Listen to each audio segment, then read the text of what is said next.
Dear students, అందరికీ నమస్కారం. Welcome back to our channel.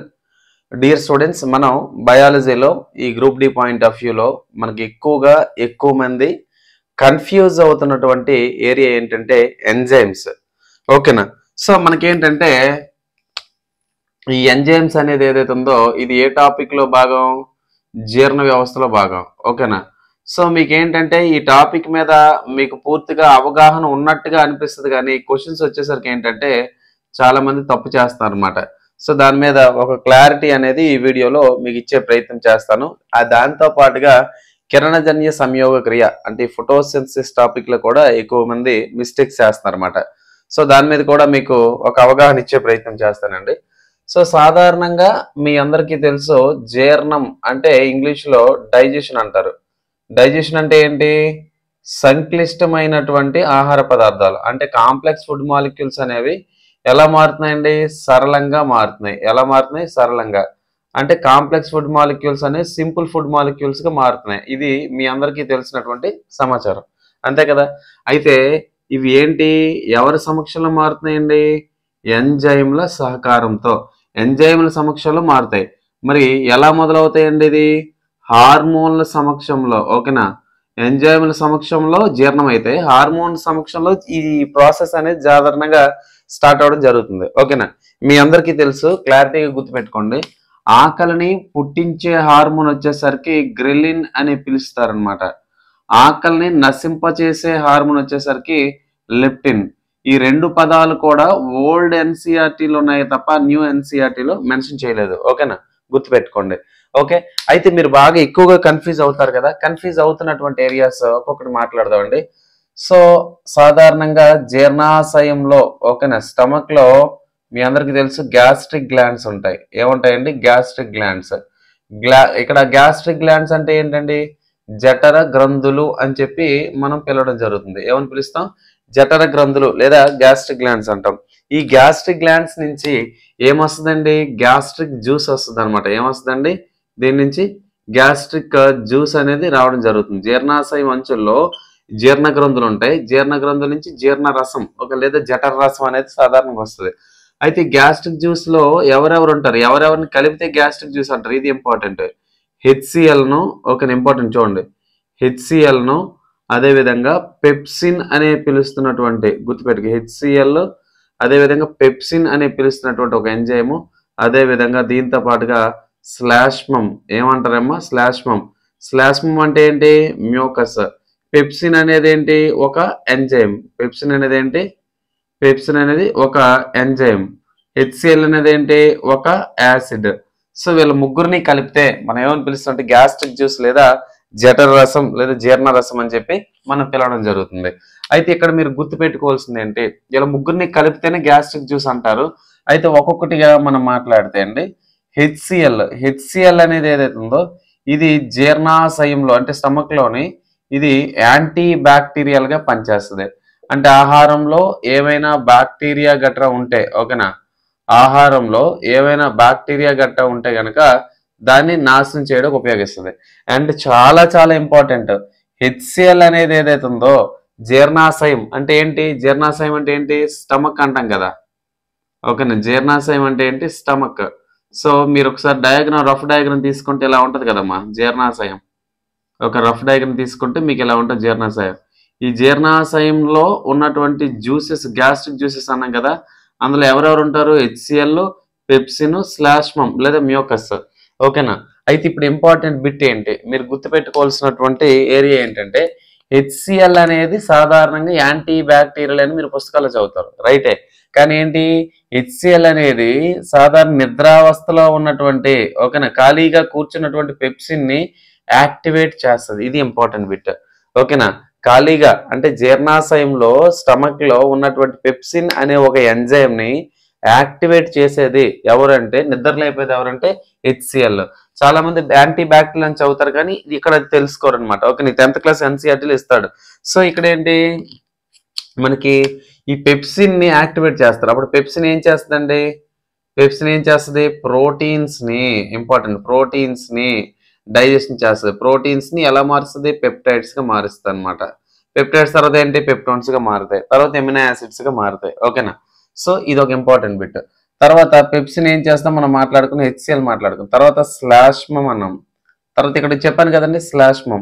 ఈ శ్లాష్మం అనేది ఏదైతే ఉందో ఈ వాల్స్ జీర్ణాశయం యొక్క ఆ వాల్స్ ఉన్నాయి కదా, సో వాల్స్ కుడ్యాలు అంటారు. ఈ కుడ్యాలు అనేవి హెచ్సిఎల్ గాఢత వలన డ్యామేజ్ అవ్వకుండా ఉండడానికి ఈ శ్లాష్మం అనేది ఉపయోగపడతా ఉంటది.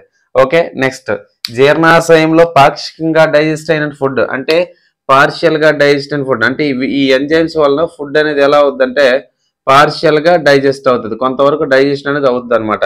సో దాన్ని తెలుగులో మనం ఏమంటుంటే పాక్షికంగా అంటాం. పార్షియల్ అంటే పాక్షికంగా జీర్ణం అవుతుంది. దాన్ని మనం ఏమంటాం, పాక్షికంగా జీర్ణమైనటువంటి ఆహారాన్ని కైమ్ అంటారు. ఏమంటారమ్మా, కైమ్. ఇది ఇంపార్టెంట్. ఏమంటారు, కైమ్ అంటారు. అండ్ నెక్స్ట్ ఈ జీర్ణ వ్యవస్థలోని ఓకేనా, ఈ డైజెస్టివ్ సిస్టమ్ లోని చాలా ఇంపార్టెంట్ కార్బోహైడ్రేట్లు. చాలా చాలా ఇంపార్టెంట్ అమ్మా వీటి. కార్బోహైడ్రేట్లు మొదటిసారిగా ఎక్కడ జీర్ణం అవుతాయి, ఇది ఇంపార్టెంట్. ఓకేనా, జీర్ణ వ్యవస్థలో లేదా డైజెస్ట్ సిస్టమ్ లో కార్బోహైడ్రేట్లు మొదటిసారిగా ఎక్కడ డైజెస్ట్ అవుతాయి అంటే నోటి వద్ద, అంటే ఇంగ్లీష్ లో చెప్పాలంటే మౌత్ దగ్గర. ఓకేనండి, సో మొదటిసారిగా మౌత్ దగ్గర డైజెస్ట్ అవుతాయి. ఓకేనా, ఎక్కడ డైజెస్ట్ అవుతాయమ్మా, మౌత్ దగ్గర. మరి మౌత్ దగ్గర ఎలా అవుతాయండి, నోటి లోపల లాలాజల గ్రంథులు ఉంటాయి. ఏముంటాయమ్మా, లాలాజల గ్రంథులు. లాలాజల గ్రంథులు అంటే ఏంటి, సెలవరీ గ్లాండ్స్ అంటారు. లాలాజల గ్రంథులు అంటే ఏంటి, సెలవరీ గ్లాండ్స్. ఓకేనా, సెలవరీ గ్లాండ్స్ లేదా లాలాజల గ్రంథులు. ఈ లాలాజల గ్రంథుల నుంచి ఏమొస్తుందండి, ఎంజైమ్స్ ఏమొస్తాయి, సెలైవరీ ఎమైలేజ్. ఏమొస్తాయమ్మా, సెలైవరీ ఎమైలేజ్. రెండవది ఎవడొస్తుందమ్మా, లైసోజైమ్. రెండవది ఎవరు, లైసోజైమ్. ఈ లైసోజైమ్ ని మనం యాంటీ బ్యాక్టీరియల్ ఎంజైమ్ అని చెప్తాం. ఏమని చెప్తాం, యాంటీ బ్యాక్టీరియల్. ఎందుకంటే ఆహారంలో ఏమైనా బ్యాక్టీరియా ఉంటే దాన్ని నాశనం చేస్తూ ఉంటది అనమాట. సరే, ఇక్కడ సెలైవరీ ఎమైలేజ్ లేదా దీనికి ఇంకో పేరేంటి, టయాలిన్ అని చెప్పి పిలుస్తారు. ఏమని పిలుస్తారమ్మా, టయాలిన్. ఇక్కడ మనకి కార్బోహైడ్రేట్ డైజెస్ట్ మొట్టమొదటిసారిగా ఎక్కడ ప్రారంభమవుతుందంటే నోరు అన్నాం. ఎలా, ఇక్కడ టయాలిన్ అనేది ఏం చేస్తుందంటే కార్బోహైడ్రేట్లను, ఇంపార్టెంట్ ఏంటమ్మా, కార్బోహైడ్రేట్లను ఎలా మారుస్తుందంట, మాల్టోజ్లకు మారుస్తుంది. ఇది ఇంపార్టెంట్. అయితే మీకు కార్బోహైడ్రేట్ డైజెషన్ మొదటిసారిగా ఎక్కడ జరుగుతుంది అన్నాం కాబట్టి మన నోరు. సో నోరు దగ్గర ఏమవుతుందండి, కార్బోహైడ్రేట్లను మాల్టోజ్లకు మారుస్తుంది. ఎవరు మారుస్తున్నారు, సెలైవాలో ఉన్నటువంటి సెలవరీ గ్లాండ్స్ ఏం చేస్తాయి, సెలైవని ఇస్తాయి. లాలాజల గ్రంథులు లాలాజలాన్ని ఇస్తాయి. లాలాజలంలో 2 ఎంజైమ్స్ ఉంటాయి. అందులో ఒకటో వాడెవడు, సెలవరీ ఎమైలేజ్ లేదా దానికి టయాలిన్. వీడు ఏం చేస్తాడు, కార్బోహైడ్రేట్లు మాల్టోజ్లకు మారుస్తాడు. అండ్ తర్వాత ఇంపార్టెంట్ కన్ఫ్యూజ్ అయ్యే ఏరియాస్ ఇది ఒకటి. ఓకే, సెకండ్ కన్ఫ్యూజ్ అయ్యే ఏరియా ఏదంటే కార్బోహైడ్రేట్లు మొదటిసారిగా ఎక్కడ జీర్ణం అవుతాయి అంటే మనకు లాలాజల గ్రంథులు అనే నోట్లో డైజెస్ట్ చేస్తాయని తెలుసు. మరి సెకండ్ టైం ఎక్కడ అవుతాయి అంటే మనకి క్లామం, మీ అందరికీ తెలుసు కదా. సో ఇక్కడ లివర్ ఉంటుంది, మీ అందరికీ తెలుసు కదా లివర్. ఓకేనా, లివర్ నాన్న. సో ఇక్కడ ఏముంటది, క్లామం ఉంటుంది. ఇలా లీఫ్ షేప్ లో ఒక పార్ట్ ఉంటుంది క్లామము. దీన్ని మిక్స్డ్ గ్లాండ్ లేదా మిశ్రమ గ్రంథి అంటారు కదా, అందరికీ తెలిసే ఉంది అనుకుంటా. సో దీన్ని ప్యాంక్రియాస్ అంటారు. ఓకేనా, ప్యాంక్రియాస్ నుంచి ఒక ఎంజైమ్ వస్తుంది. ఓకేనమ్మా, క్లామం అనేది ఏదైతే ఉందో క్లామం నుంచి ఒక ఎంజైమ్ వస్తుంది. దాని పేరు ఏంటంటే లైఫేస్. దాని పేరు ఏంటమ్మా, లైఫేస్. చాలా ఇంపార్టెంట్. ఓకేనా, సారీ, క్లామం నుంచి ఒకటి వచ్చి లైఫేజ్. రెండోవాడు ఎవడొస్తుంది, ఎమైలేజ్. చాలా ఎంజైమ్లు వస్తాయి. Next trypsin. ఎవరమ్మా, ట్రిప్సిన్. సో ఇంపార్టెంట్ ఏంటి, ఇప్పుడు మనం తెలుసుకోవాల్సిన కార్బోహైడ్రేట్ మొదటిసారిగా ఎక్కడ డైజెస్ట్ అవుతుంది, నోట్లో అన్నాం. మళ్ళీ ఇక్కడికి వచ్చేసరికి క్లామం నుండి, ఈ క్లామం నుంచి కొన్ని ఎంజైమ్లు రిలీజ్ అవుతాయి. ఓకేనా, అందులో ఒకడు లైఫేజ్, ఎమైలేజ్, ట్రిప్సిన్, ఒక ముగ్గురు ఉన్నారు. ఓకేనా, ఇంకా ఉన్నారు కానీ ఇలా ముగ్గురునే నేను తీసుకున్నా. ఇప్పుడు ఏంటో తెలుసా, ఇక్కడ లాలాజల ఎమైలేజ్ అనేది కార్బోహైడ్రేట్లను మాల్టోజ్లకు మార్చింది. అర్థమైందా మీకు, ఇక్కడ ఏమైంది, టయాలిన్ లేదా లాలాజల ఎమైలేజ్ అనేది కార్బోహైడ్రేట్ మాల్టోజ్లకు మార్చింది. మరి క్లామము లేదా ప్యాంక్రియాస్ నుంచి వస్తున్నటువంటి ఎమైలేజ్ ఏం చేస్తుందంటే, ప్యాంక్రియాస్ నుంచి వస్తున్నటువంటి ఎమైలేజ్ చిన్న ప్రేగు వద్ద. ఓకేనా, చిన్న ప్రేగు అంటే ఏంటి, స్మాల్ ఇంటెస్టైన్. చిన్న ప్రేగు అంటే ఏమో స్మాల్ ఇంటెస్టైన్. స్మాల్ ఇంటెస్టైన్ లోని, ఓకేనా, స్మాల్ ఇంటెస్టైన్ లోని ఇదే ఎంజైమ్ కార్బోహైడ్రేట్లను మాల్టోజ్లుగా పూర్తిగా జీర్ణం చేసేస్తాయి. అర్థమైందా మీకు, మొదటిసారిగా నోట్లో, రెండోసారిగా చిన్న ప్రేగులో. ఓకేనా, నెక్స్ట్ మరి ఇక్కడ నెక్స్ట్ ఇంకోటి తెలుసుకోవాలి, ట్రిప్సిన్. ట్రిప్సిన్ కూడా ఏం చేస్తంటే ఓకేనా, ట్రిప్సిన్ కూడా ఏం చేస్తంటే ప్రోటీన్స్ని ఓకేనా, ట్రిప్సిన్ కూడా ప్రోటీన్స్ని మాంసకృతుల్ని డైజెస్ట్ చేస్తుంది ఓకేనా, రైట్. నెక్స్ట్ ఇంకొకటి మిగిలిపోయారు, మీరు లైఫేజ్. ఎవరు మిగిలిపోయారండి? లైఫేజ్. ఇక్కడ ఇంపార్టెంట్ మీకు లివర్ నుంచి, ఈ లివర్ నుంచి ఏమొస్తుంది? బైల్ జ్యూస్ వస్తుంది. బైల్ జ్యూస్ అంటే ఏంటి? పైత్యరసం లేదా ఇంగ్లీష్లో చెప్పాలంటే బైల్ జ్యూస్ అంటారు. ఈ బైల్ జ్యూస్ని బైల్ సాల్ట్స్ ఉంటాయి ఓకేనా, బైల్ వెడ్డెను బైల్ రూబిన్ ఓకేనా. సో చూడండి ఎవరెవరు ఉంటారండి ఇందులో, 2 పిగ్మెంట్స్ ఉంటాయి అన్నమాట మొదటగా ఓకేనా, 2 పిగ్మెంట్స్ అంటే వర్ణ పదార్థాలు అంటే బైల్ వెడ్డెను బైల్ రూబిన్. వీటిలో సాల్ట్స్ అంటే లవణాలు ఉంటాయి. ఏంటి? సోడియం అంటే ఏంటి? Na కదా ఓకేనా, పొటాషియం అంటే K కదా. ఈ సోడియం మరియు పొటాషియం యొక్క గ్లైకోలేట్లు అదేవిధంగా టారోకోలేట్లు వీళ్ళు ఏం చేస్తారంట, చాలా ఇంపార్టెంట్, వీళ్ళు ఏం చేస్తారంట మనకి ఇక్కడ ఉన్నటువంటి ఈ లైఫేజ్ జాగ్రత్త వినండి. ఇక్కడికి వచ్చేసరికి మనం తెలుసుకోవాల్సినటువంటి ఇంపార్టెంట్ ఏంటంటే లివర్ దగ్గర నుంచి బైల్ జ్యూస్ వస్తుంది. ఈ బైల్ జ్యూస్ అంటే పైత్యరసం, దీని నుంచి 2 పిగ్మెంట్స్ ఉంటాయి వర్ణ పదార్థాలు, ఇది పక్కన పెట్టేసాయి. ఇక్కడ సోడియం పొటాషియం గ్లైకోలేట్లు టారోకోలేట్లు ఏం చేస్తాయంటే ఇంపార్టెంట్, గ్లైకోలేట్లు టారోకోలేట్లు ఏం చేస్తాయంటే పెద్దగా ఉన్నటువంటి ఫ్యాట్ మాలిక్యూల్స్ ఓకేనా, పెద్ద సైజులో పెద్ద పరిమాణంలో ఉన్నటువంటి కొవ్వు అణువుల్ని చిన్న చిన్న ముక్కలుగా చేస్తాయి. నేను ఒక క్లారిటీ ఇవ్వాలి ఇక్కడ, డైజెస్ట్ చేయట్లేదని చెప్పాను నేను, అర్థమైందా? సో జీర్ణం చేయట్లేదు కానీ ముక్కలు చేస్తున్నాయి. అలా ముక్కలు చేయడాన్ని ఏమంటారంటే ఎమల్సీకరణం. ఏమంటారు ముక్కలు చేయడాన్ని? అలా ముక్కలు చేయడాన్ని ఎమల్సీకరణం. కొవ్వులని ముక్కలు చేయడాన్ని ఎమల్సీకరణం అంటారు. ఎవరు చేస్తున్నారు? బైల్ జ్యూస్ అంటే అందులో ఉన్నటువంటి బైల్ సాల్ట్స్. అలా కాకుండా ఆ చిన్న ముక్కలు ఉన్నాయి చూసారా, ఎమల్సీకరణం కొవ్వులు ఉన్నాయి చూసారా, ఆ కొవ్వుల్ని పూర్తిగా జీర్ణం చేసి, అదేంటంటే పూర్తిగా జీర్ణం చేసి ఫ్యాటీ యాసిడ్స్ అంటే ఏంటి? కొవ్వు ఆమ్లాలు మరియు ఓకేనా, కొవ్వు ఆమ్లాలు మరియు గ్లిజరాల్. ఏంటంటే కొవ్వు ఆమ్లాలు మరియు గ్లిజరాల్, గుర్తుపెట్టుకోండి, కొవ్వు ఆమ్లాలు మరియు గ్లిజరాల్ చాలా ఇంపార్టెంట్, గుర్తుపెట్టుకోండి. ఇక్కడ బైల్ సాల్ట్స్ ఏమో జస్ట్ ముక్కలు చేసి వదిలేస్తున్నాయి ఎమల్సీకరణ. ఆ ముక్కలు అయిపోయిన వాటిని జీర్ణం చేయాలి. ఎవరు చేస్తారు? లైఫేజ్ చేస్తారు. ఎవరు చేస్తారు? లైఫేజ్. ఎలా మారుస్తున్నారు? కొవ్వు ఆమ్లాలు గాను ప్లస్ గ్లిజరాల్ గా మారుస్తున్నారు అనమాట. ఈ ఏరియాని కొంచెం మీరు గుర్తుపెట్టుకోండి. అయితే ఇక్కడ ఒక మోస్ట్ ఇంపార్టెంట్ బిట్, కార్బోహైడ్రేట్లు ప్రోటీన్స్ అదేవిధంగా ఫ్యాట్స్ పూర్తిగా ఎక్కడ జీర్ణం అవుతాయి అంటే చిన్న ప్రేగు. గుర్తుపెట్టుకోండి, ఇది మోస్ట్ ఇంపార్టెంట్ బిట్. అదేందా ఎక్కడ డైజెస్ట్ అవుతాయండి? చిన్న ప్రేగు దగ్గర పూర్తిగా డైజెస్ట్ అవుతాయి అనమాట. ఆ ఏరియా అస్సలు మీరు మర్చిపోకూడదు అనమాట. నెక్స్ట్ ఇంకో సెగ్మెంట్ ఉంది, ఇది కూడా ఎక్కువ మంది కన్ఫ్యూజ్ అవుతారు. జీర్ణ వ్యవస్థతో పాటుగా లింక్ ఉన్నటువంటి మరో టాపిక్. లింక్ అంటే ఏం లేదు, మొక్కల్లో పోషణ ఓకేనా. మొక్కల్లో పోషణ అంటే ప్లాంట్ న్యూట్రిషన్ ఇంపార్టెంట్. చూడండి మీ అందరికీ తెలుసు మొక్కలు అనేవి ఆహారాన్ని ఎలా తయారు చేసుకుంటాయి? కిరణజన్య సంయోగ క్రియ, అంతేనా కాదా? ఏంటండి? కిరణజన్య సంయోగ క్రియ. దీన్నే మనం ఇంగ్లీష్లో ఫోటోసింథసిస్ అని పిలుస్తాం, అంతే కదా? ఇంగ్లీష్లో ఏమని పిలుస్తామంటే ఫోటోసింథసిస్. సో ఫస్ట్ కిరణజన్య సంయోగ క్రియ అంటే ఏంటి మీ అందరికీ తెలిసిందే. ఏంటి? మొక్కలు అనేవి సూర్యకాంతిని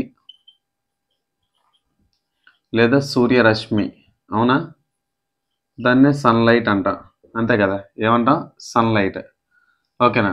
అదేవిధంగా మొక్కలు అనేవి సన్లైట్తో పాటుగా క్లోరోఫిల్ అంటే పత్రహరితం. ఏంటంటే క్లోరోఫిల్ అంటే పత్రహరితం. సన్లైట్ మరియు క్లోరోఫిల్ ఈ రెండింటిని ఉపయోగించుకొని మొక్కలు ఏం తయారు చేస్తాయండి? మొక్కలు ఏం తయారు చేసుకుంటాయి? ఆహారాన్ని తయారు చేసుకుంటాయి. ఏం తయారు చేసుకుంటాయమ్మా? ఆహారాన్ని తయారు చేసుకుంటాయి. అయితే మొక్కలు తయారు చేసుకున్నటువంటి ఆహారం ఏదైతే ఫుడ్ ఉంది ఏ రూపంలో తయారు చేసుకుని ఉంచుకొని నిల్వ చేసుకుంటాయి? స్టార్చ్ రూపంలో. ఇంపార్టెంట్. స్టార్చ్ అంటే ఏంటి? పిండి పదార్థం.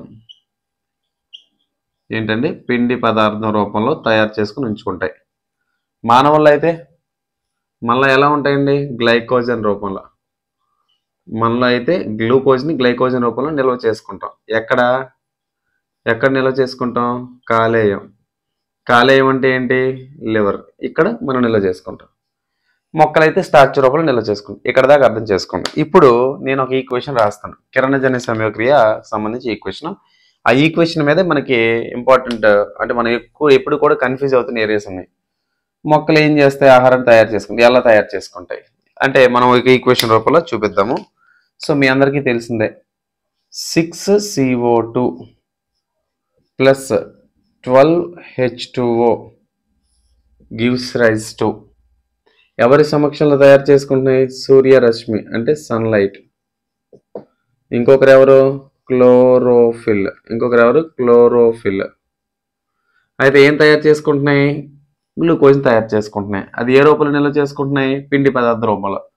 సో మొత్తానికి గ్లూకోజ్ అన్నాం కాబట్టి మన ఫార్ములా రాద్దాం, C6H12O6. మొక్కలు మనకి ఏమిస్తాయి, ఆక్సిజన్ ఇస్తాయి కాబట్టి 6O2.